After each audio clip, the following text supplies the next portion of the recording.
We've had calls in this House to address serious human rights abuses occurring in all places over the world, from China in the east to here in the west, and addressing the issues in our own country as well.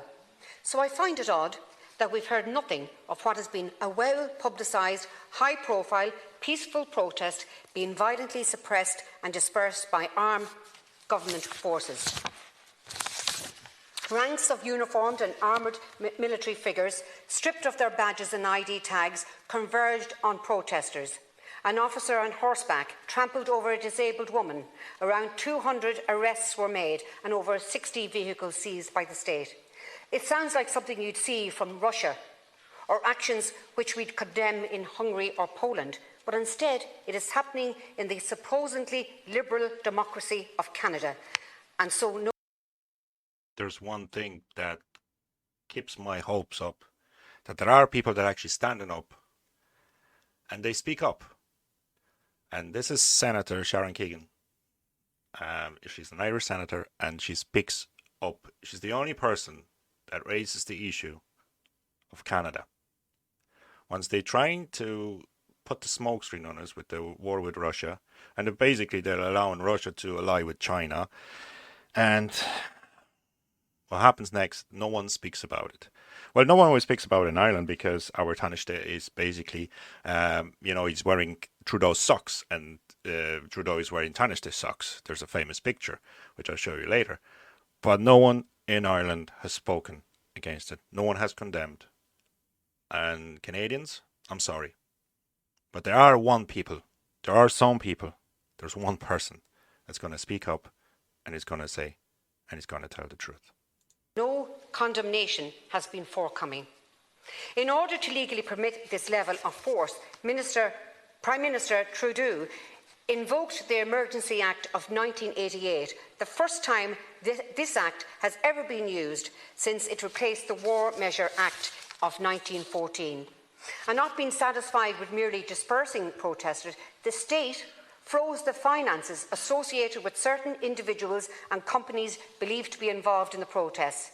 These are people who committed no crime, who has been not convicted lawfully in court, and who the government decided to punish anyway, because they might have been connected with a protest which was inconvenient to the government.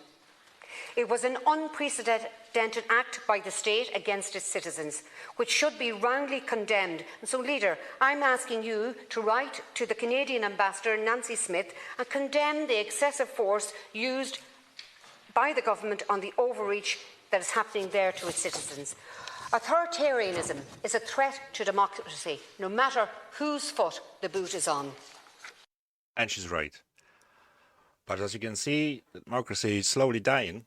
It's going to be replaced by the emergency powers, by war, by digital IDs, by digital currency that's going to be centralized, not decentralized. Forget about all the bitcoins and stuff like that. It's going to be decentralized, and you're going to be basically, as one person on one podcast say, use this voucher, which I really did like.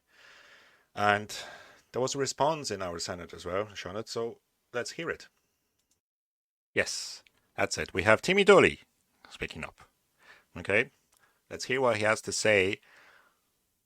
And I'll try not to pause it and put my comments into it. Our colleague here raised the issue about the unrest in Canada, and she requested you to write to the Canadian ambassador. I think that before you might do that, we should have a full debate here and let all sides of that particular issue be discussed, because my understanding and my reading of what's going on in Canada is really an extension of Trumpism. I had to do it. Extension of Trumpism. So basically the mandates are invoked on Canadian people. Canadian people are starting up, which they have the right to protest. Trudeau invokes emergency powers and truckers leave the sites, and basically Trudeau keeps the emergency powers. He freezes the bank accounts, even for probably sending over $50 to the trucker fund, and it's Trumpism. So this is Irish politician speaking, and he is being recorded on the 22nd of February 2022. and you can hear it. Oh my God. People, if you can't see it, I'm sorry, we can't help you. A certain group of hard right protesters who are using COVID-19 He said hard right. He said hard right.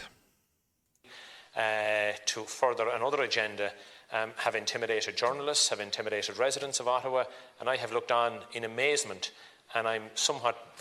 Everyone is entitled to their opinion in here, but I have every faith that you as Cathaoirleach won't be writing on behalf of one particular side if there's a motion taken in this House where we've all had an opportunity to express our opinions. That's fine, and if it's passed, I'll accept the will of the Senate. But I'd like to have a say, if possible, before we read. Yeah, we don't want to hear that because he's already burning himself.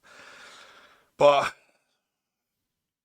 probably he just doesn't want to see it, or probably he has to follow the party's agenda, which the politicians of Fianna Fáil and Fine Gael probably weren't allowed to say anything about Canada.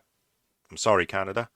And only an independent senator, Sharon Keegan, which I have my full support, which she has my full support, and she just stands up and she speaks up. So that's probably happens throughout all the countries, which they're not going to say anything. All eyes are on Russia. All eyes are on China. Oh, they're not.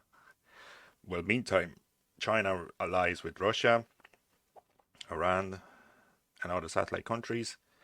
And what's going to happen is going to be a war. And that's what US and other countries want. War makes money. War is peace.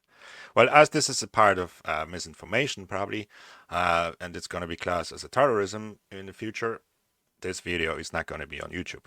So head on to Odysee and search for Master Mayhem Shorts and drop it a like, or just put the comment underneath, guys. But what's happening at the moment is an eye-opening for some, and I told you so moment for some as well. Thank you for listening. Thank you for watching. Stay safe.